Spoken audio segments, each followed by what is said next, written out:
it's Maggie, and I wanted to share a short devotion with you this morning. I recently saw the movie It's a Beautiful Day in the Neighborhood, and then I also listened to a message by my brother-in-law, Brandon Key, and it's about Won't You Be My Neighbor? And then on the radio today, I also heard about being a good neighbor and how we can be a good neighbor to those around us. So I thought I would talk a little bit about being a neighbor and how we are supposed to love thy neighbor. In Matthew chapter 22, verses 37 through 39, Jesus replied, "Love the Lord your God with all your heart and with all your soul and with all your mind. This is the first and greatest commandment, and the second is like it. Love your neighbor as yourself." So number one, love God. And number two, love your neighbor. And not only love your neighbor, but love your neighbor as yourself, which is really huge because we need to take good care of ourselves. We need to love ourselves, and we need to love our neighbors as much as we love ourselves. So the greatest is to love the Lord, and the second is like it. Okay, so he's not saying love the Lord, then love your neighbors. He's saying love the Lord, love your neighbors.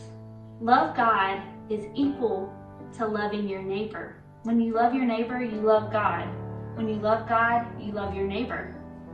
Regardless of what they say, what they do, how they act, their personality, even if they get on your nerves, we are to love them.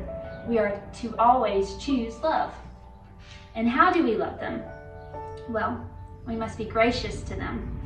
Colossians chapter 4, verse 6 says, "Let your speech be always with grace, so that you may know how you ought to answer every man."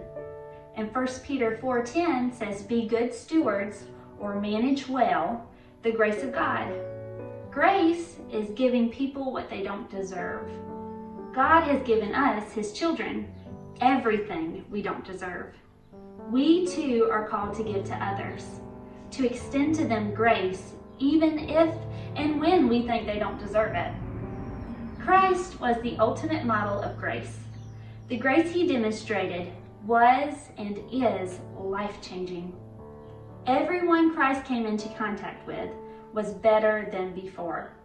And I'm going to say that again because I think that's so awesome and so cool to think about.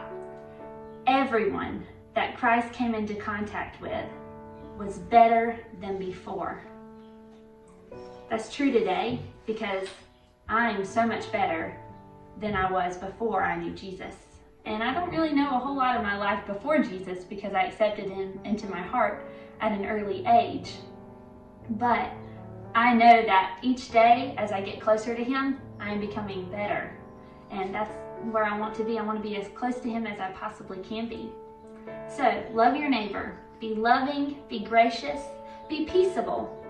And when we are speaking to our neighbors, there's some things that we may feel or we may want to, get off our chest, but there's some things too that we should keep to ourselves and that we should pray about because we want to be kind and we want to be peaceable and we want to be models of Jesus for those who are Christians and for those who may not be. So here's a cool challenge also that I learned on the radio today. In our houses, we are surrounded by other homes, and those homes are filled with our neighbors. What are their names? Do you know the names of all of your neighbors? Think about it. Do you know the names of the people across from you, the people to the side of your house? So if you can, learn their names, because as you learn their names, you can pray for them, and then you can think of ways to serve them and to be a real, true neighbor. Okay.